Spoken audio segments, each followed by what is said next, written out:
Okay, guys, welcome back to my podcast. Today we have an amazing guest with us, which is one of our life coaches that we have actually on our team, and she's actually a client of ours as well now, which is amazing. So I am here to introduce Avelene. So Avelene, I would love for you to start by just talking about who you are and hmm your background and how you got into life coaching. Okay, hi everyone. So I'm Avelene and I'm a life and mindset coach. So when I left school, I did social care and my favorite module was psychology. Like I loved learning about the brain and human behavior, and I just thought it was so interesting. And then I went to Australia.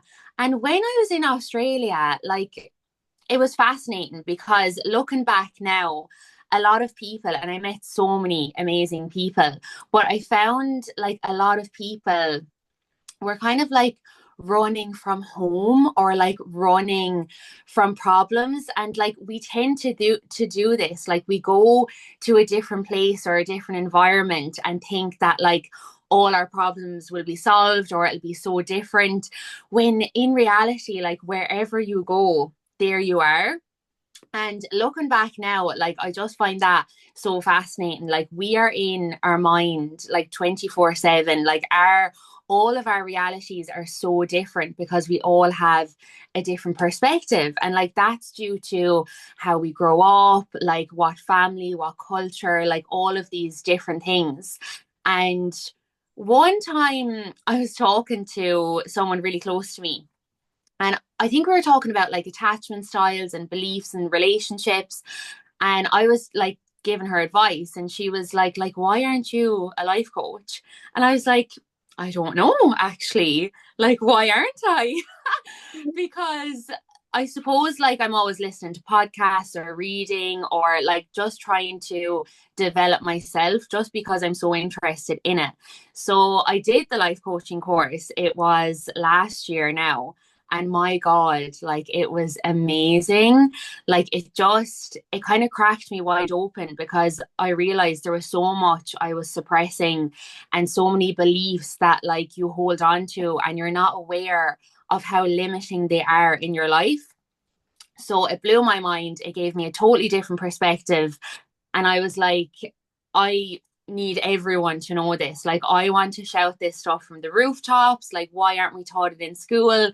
So I was like, fuck it, I'm going to be a life coach. And at the start, obviously, there was something holding me back. I was like, God, I can't do this. You know, like I can't be a life coach. Like, what about the judgment? And really, it was self judgment. It was me being afraid of failing, of making a mistake, of making those bold moves. And now I'm near like a year in, and I'm so glad I did it because it's like opportunity after opportunity and client after client. And it's just amazing. I love it. And I'm actually doing like I love learning anyway. And I was talking to like one of my friends who I met on this journey. She's an energy healer. And she was like, the more I learn, the more I realize I don't know because there's so much knowledge out there and like we could be learning forever. And that's class because, you know, it's okay not to know everything. Like, we're not going to have it all figured out. So, I just did a Reiki course at the weekend, like Reiki energy, and that was amazing. And I'm going to do like a somatic healing course in November. And yeah, I'm just really looking forward to like upskilling and like giving my clients like a really good, I suppose, service and hold space for them. Yeah, So yeah, 100%. I'm not sure if that answered your question, but Yeah, here I no. am. 100%. And I think I quite like what you said around going to Australia and running away because like I feel like everyone does that. And I feel like well not everyone, but I feel like when people do go to like Australia, they are running away from well, the UK, which I mean, or like Ireland, which we can't really blame them, let's be honest. Yeah, yeah. But I feel like it's important to understand that like why are you going? Are you going for the right reasons? And would you say as well, like when you went, were you doing the same kind of thing, would you say? At the time, I felt like I wasn't. I felt like me. and two of the girls had organized to go. It was like an adventure. It was more to see and live somewhere else. But then when I was over there, like a lot of stuff came up for me, like seeking external validation and actually like not accepting myself and like looking for that in like my friends. And I guess like it was such a good thing because I grew so much, like so much. And the people I met there, oh my God, like were amazing. Like I still have friends that I speak to this day. And that was like 6, 7 years ago. Like the bonds you form are like nothing else. But I don't think I was running. But when I got there, like stuff did come up. Yeah, 100%. And I think that happens when you go somewhere else because again, unless you've ever left your hometown, like you don't know anything else. So then when you Yeah. go out and you go out of your comfort zone and you move to a different country, like so many things come up. It happened when I went to Bali, like so much stuff came up for me that I was like, I didn't even know that I felt these feelings or these emotions or the uncomfortableness, but you have to sit with that. And that I guess kind of led you to where you are today, which is amazing.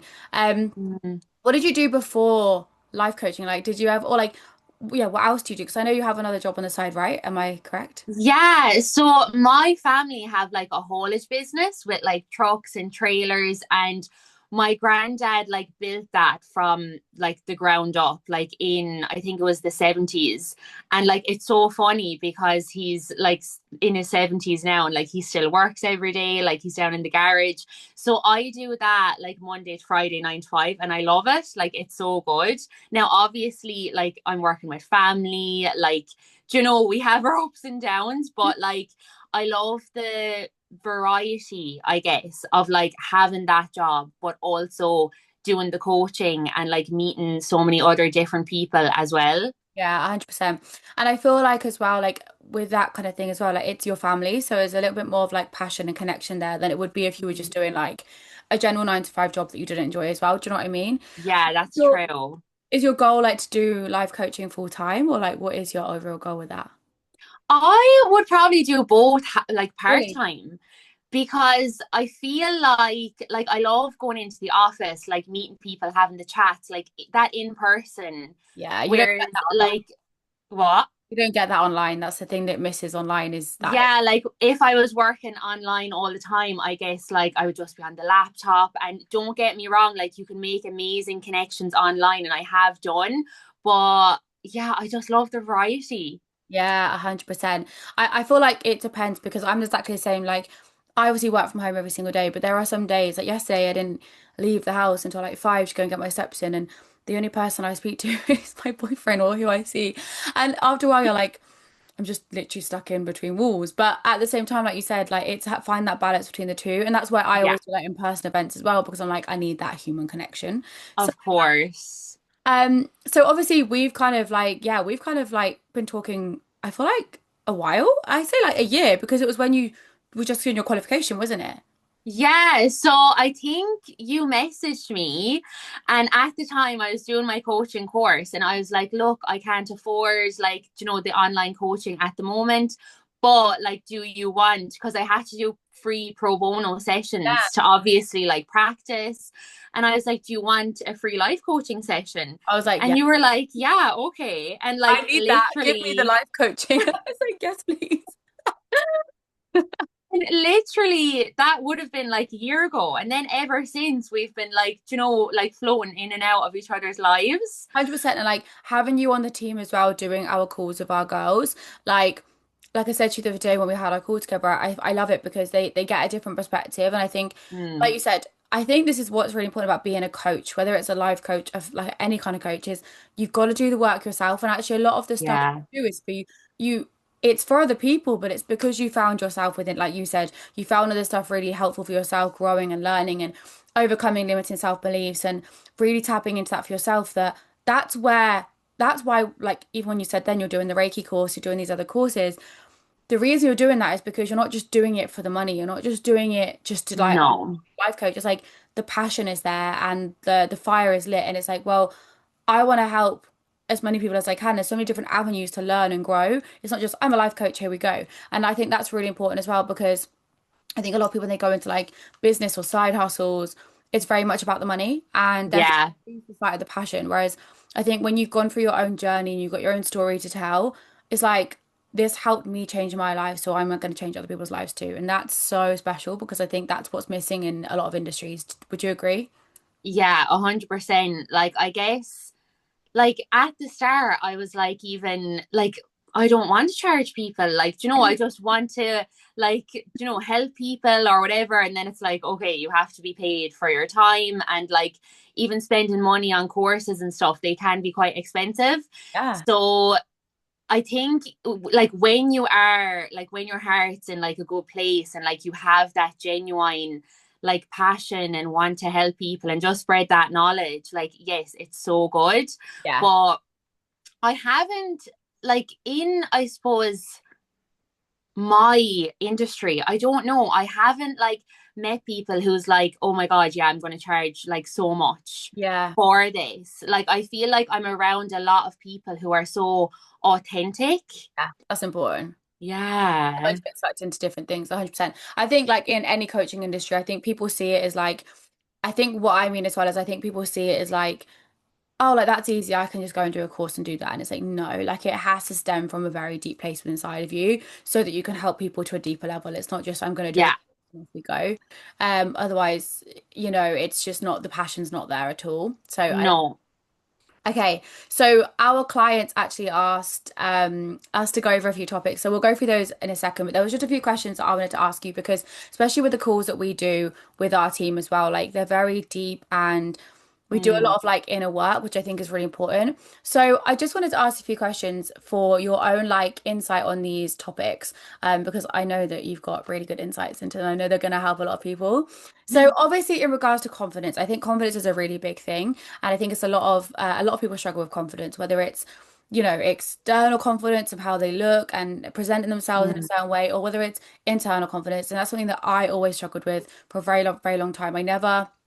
For me personally, I never considered myself as a confident person, and I would always like kind of think, oh, am I being too much? That kind of thing. You kind of put yourself in a box. I think a lot of Yes. people struggle with that because they're like, oh, I don't want to seem like I'm being too much. But at the same time, you're then putting yourself in a box to please others. So one Mhm. question I wanted to ask you as well was like, how, say someone came to you and they said like, I'm really struggling with confidence. What would like be the three steps that you would say into achieving confidence? And like, do you think that we can think our way into confidence over time, or where does it come from, would you say? Oh, like Questions. everyone is so different, right? But thank you because this is such a good question. Like it's something that comes up so often.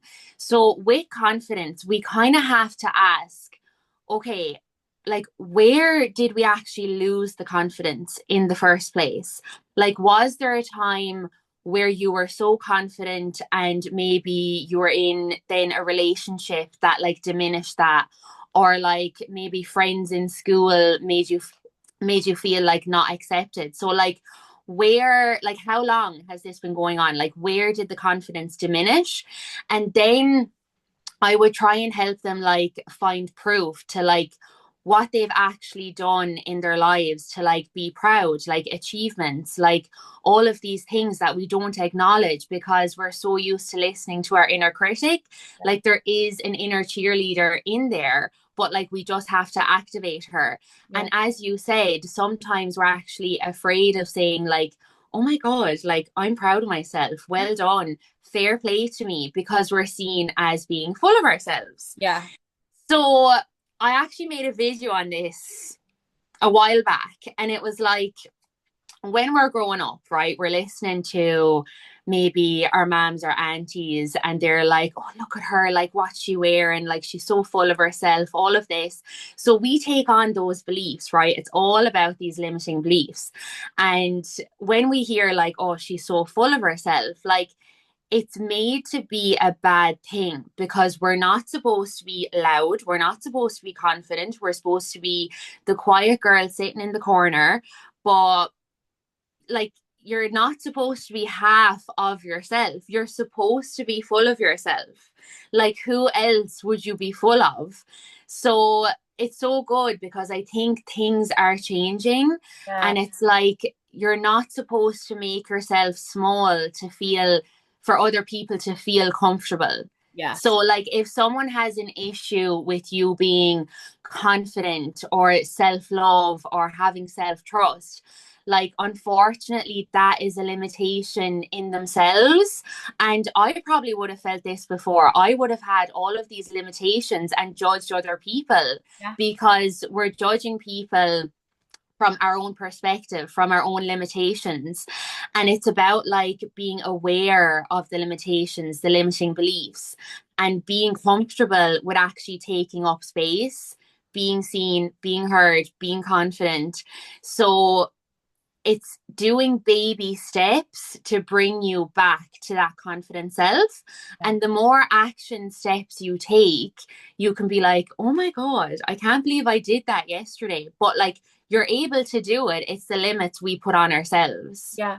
And I love what you said there as well because I remember years ago, like if someone said, "Oh, I love myself," I remember when I was in school, it was like, "Oh my God, she loves herself." And Yeah. it's a negative thing to love yourself. And like now Mhm. it's like it is becoming more of a positive thing. Like look after yourself first. You should love yourself. You should put yourself out there. But when we were growing up, it was very much like, "Oh, do you love yourself?" It was like such a negative thing. And it's like, Yeah. what? Like that's crazy. And I think that actually is, generations have changed. And I think our mindsets are shifting, which is really important as well.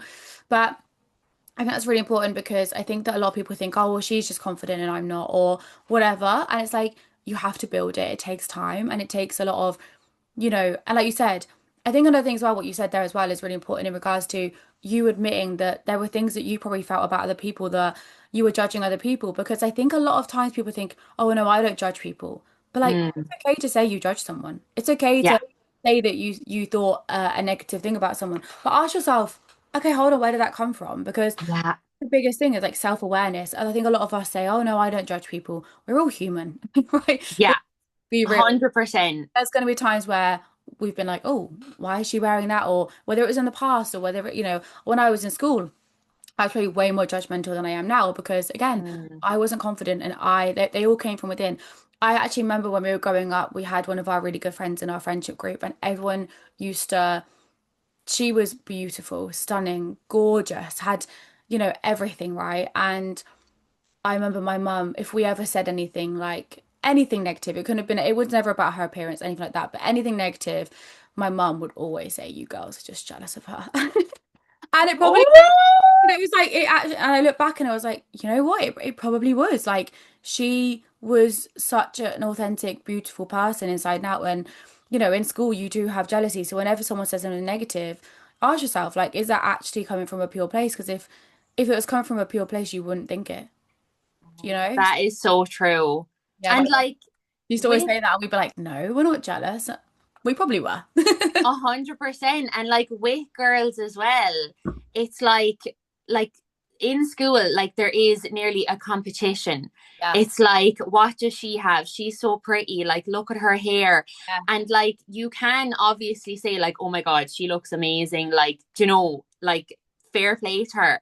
But then, like, when we don't accept ourselves, it does come from a place of envy, yeah, and we all like have it or had it, and it's like, okay, how can I turn this into inspiration? yeah, How can I be inspired by someone and actually take action for myself, yeah. to feel good, to accept myself? And And it's like on social media as well. I was just going to say what you were saying there. It's like social media.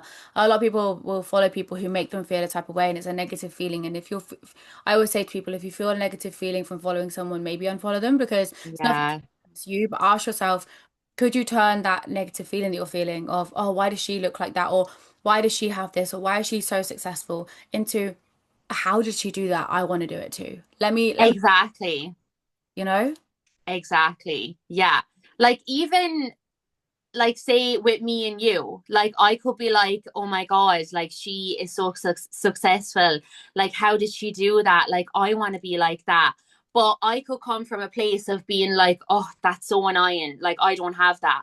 Yeah. When you're coming from a place of lack, like you're always going to feel that lack. But when you're coming from a place of, oh my God, like well done to her, like she's so inspiring, like it's nearly, when you're giving out that love instead of fear, it's the energy, like that loving energy, the supportive energy.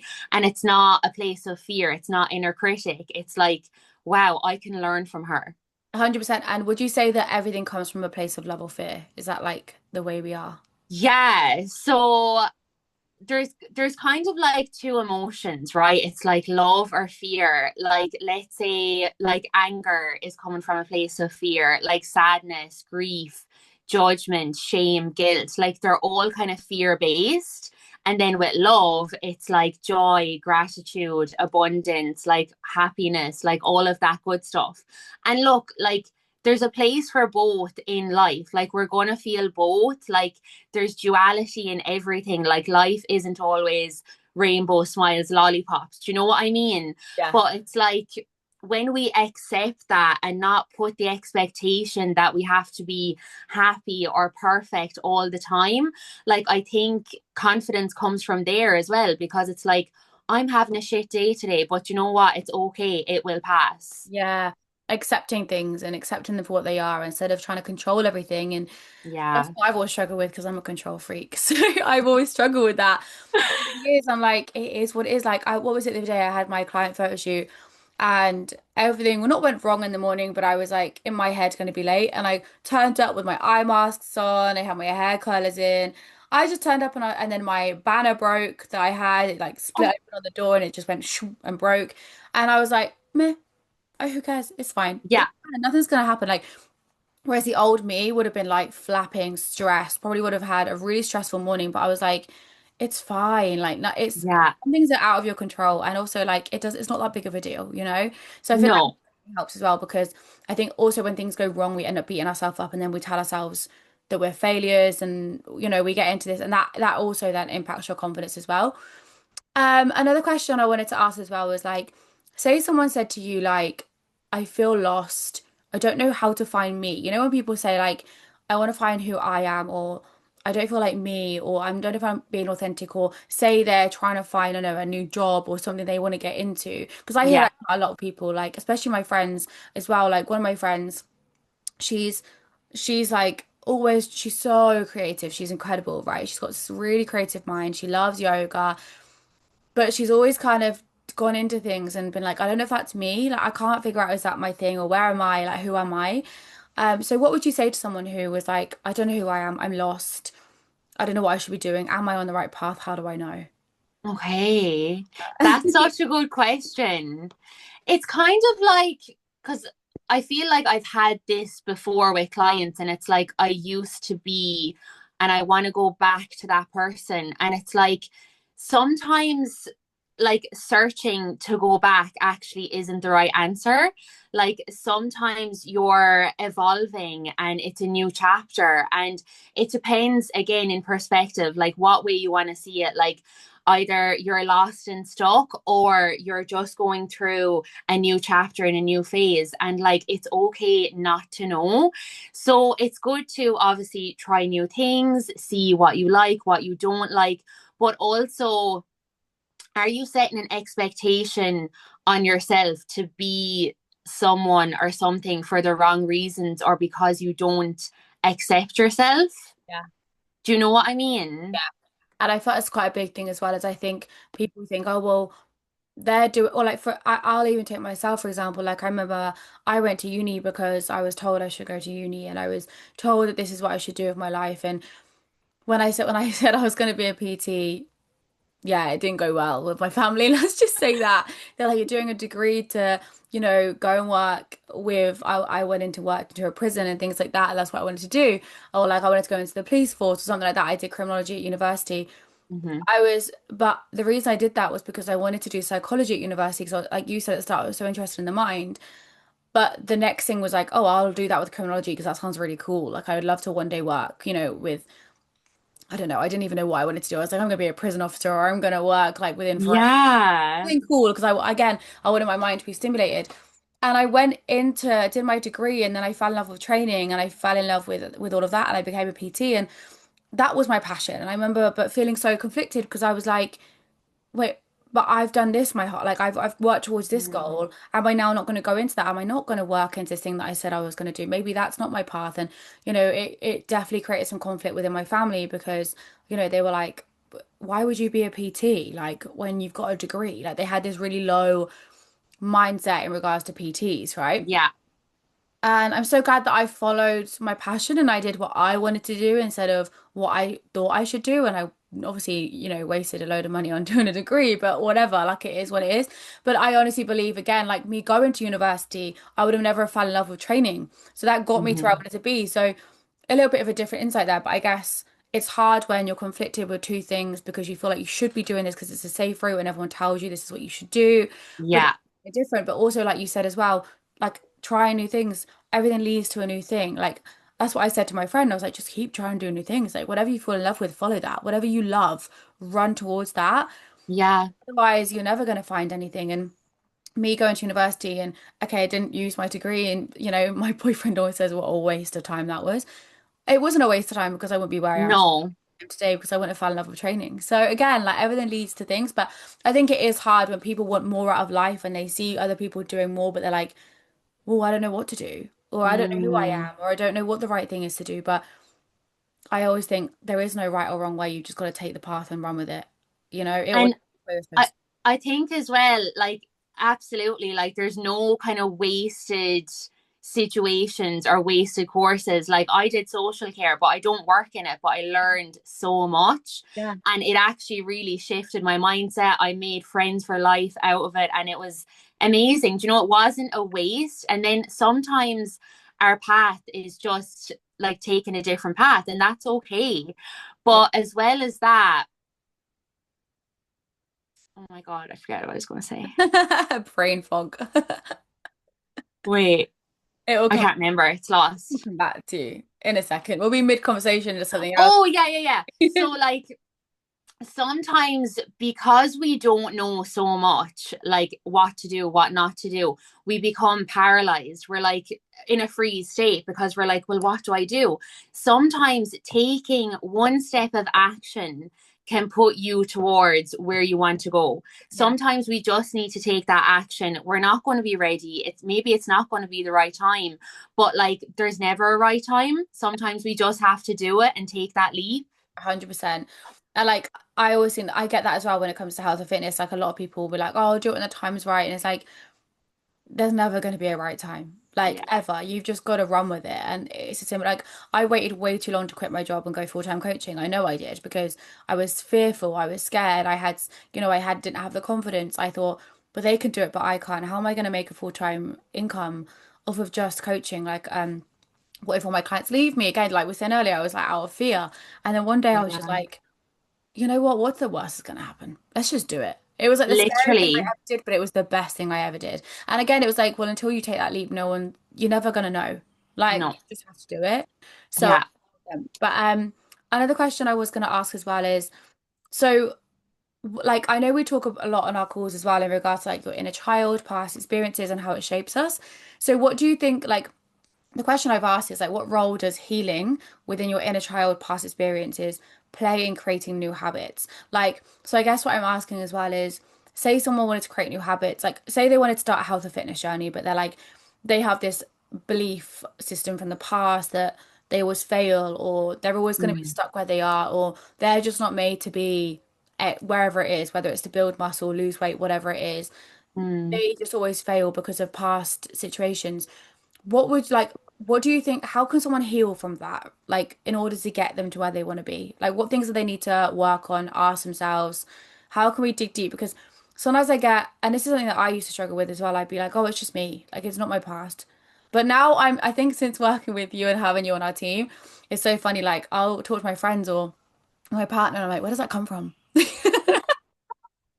I like, love that. That's my favorite thing to say. Like, where do you think that comes from? like, I always say to my boyfriend, where did that come from? He's like, it doesn't come from anywhere. I'm like, that comes from somewhere. You've got to do the work on that.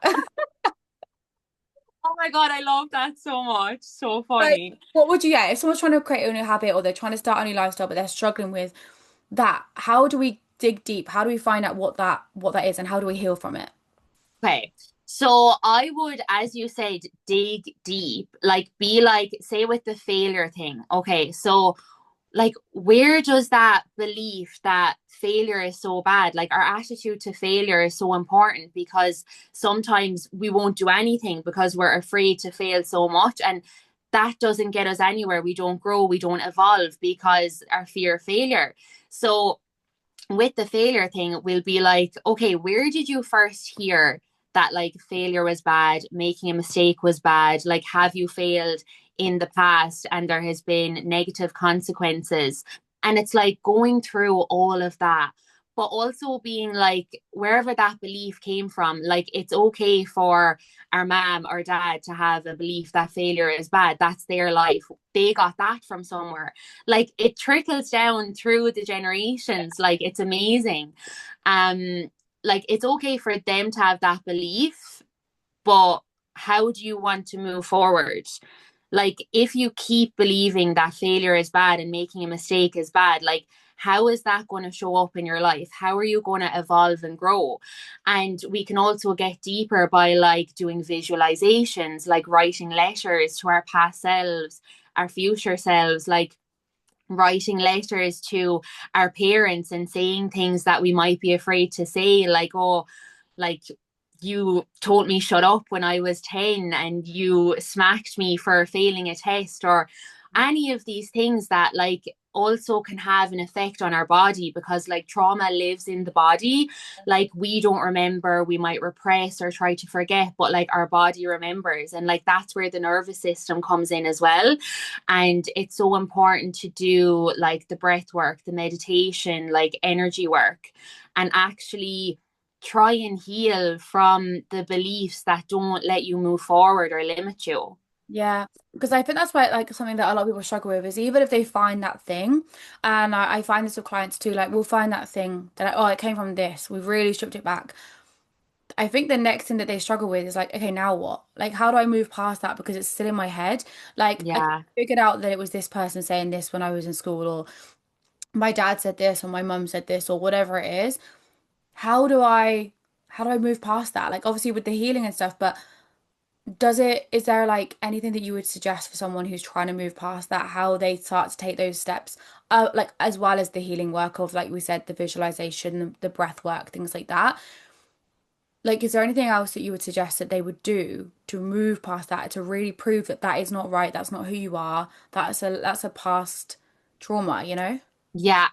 I think taking action Yeah. and actually realizing that like the identity that we have, the identity that we live with and put ourselves in a box, like that isn't set in stone. Like we don't have to be this person that believes that failure or making a mistake is a bad thing.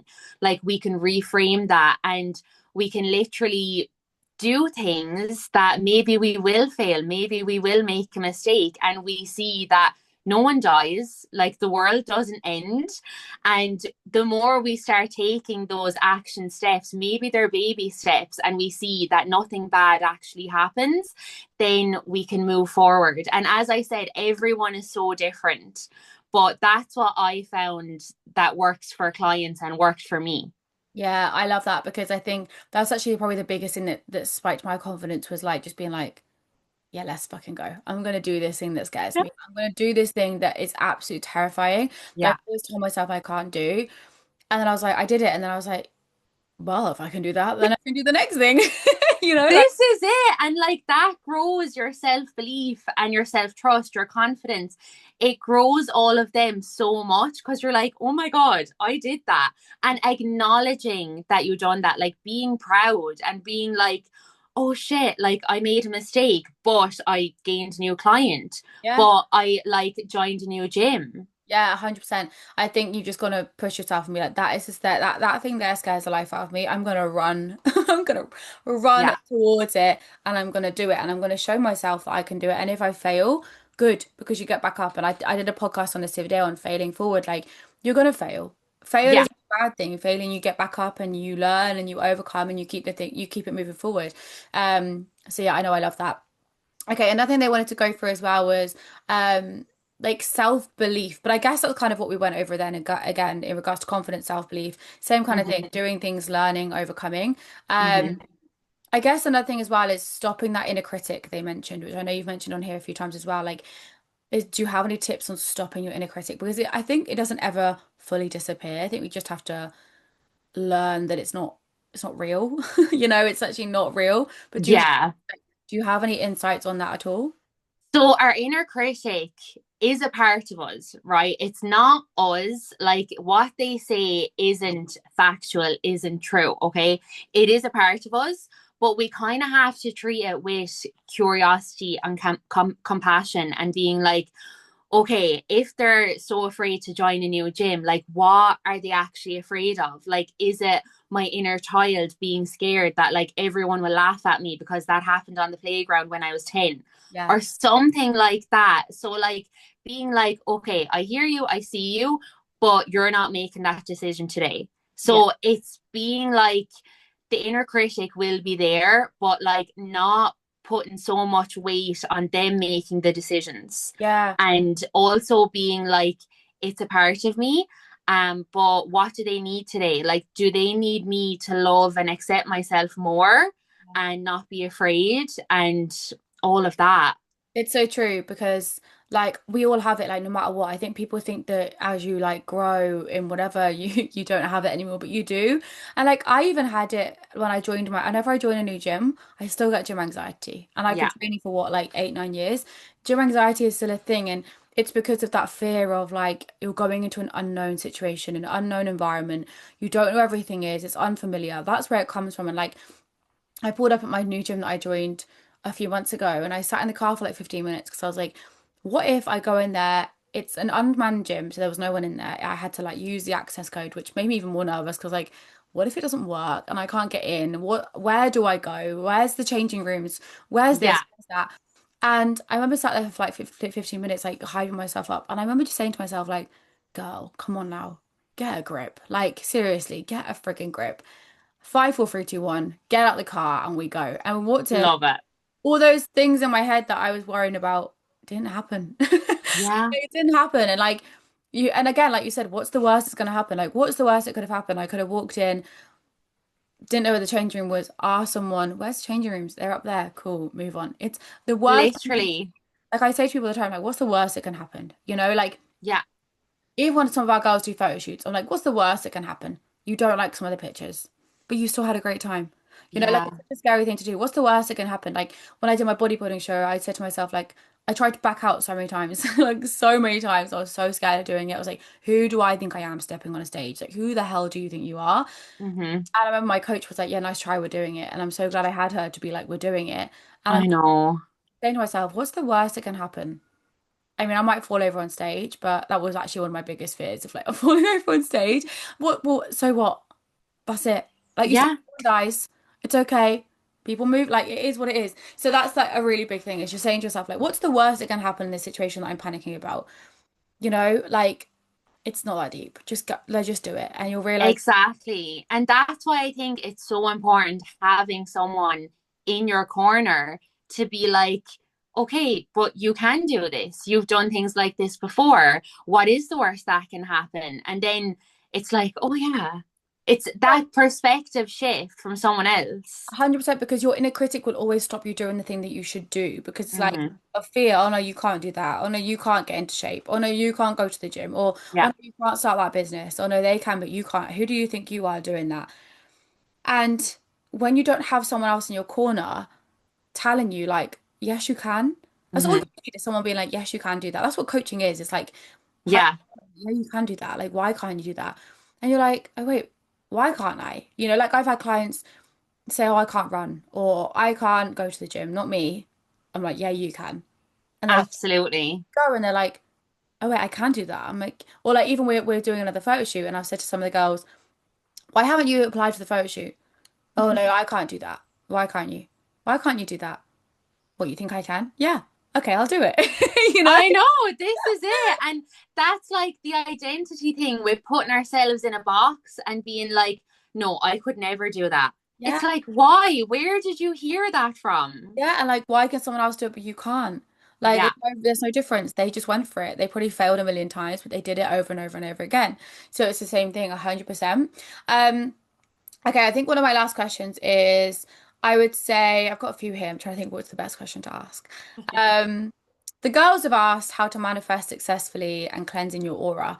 I guess like could they combine together in a question? Like, how would you say if someone wanted to manifest they wanted to step into this new version of themselves. They're sick of their limited self-beliefs. They want to move into this new identity. Mm-hmm. They want us to get into manifesting because I think a lot of people think that manifesting is very woo-woo. And Mm-hmm. like I know a lot of people around me think I'm absolutely bonkers when I say like I've manifested my life, but I Yeah. but I've also worked friggin' hard and alongside it. So how do you manifest successfully to get into that next version of you, whether it's, weight loss, business, being Mm-hmm. more confident, whatever it is? What would your insight be on that? As you said, you've manifested your life, but you've worked hard for it. Yeah. So we can't sit back and say, I want a new red car and just sit here and be like, where is it? Yeah. So action, embodying that version of you who has the life that you want. Yeah. So what is she doing that you're not doing? How is she waking up in the morning? How is she going to bed? What's she eating? Like, what is she doing every day? What are her boundaries? What is she tolerating, not tolerating? What is her inner talk like? Yeah. So, manifesting is amazing, but you have to take the action, and it's putting in the systems, the habits, the routines, and being like, oh my God, I can be that version of me. Yes, I have to work for it, but I think as well, like the joy is in the journey.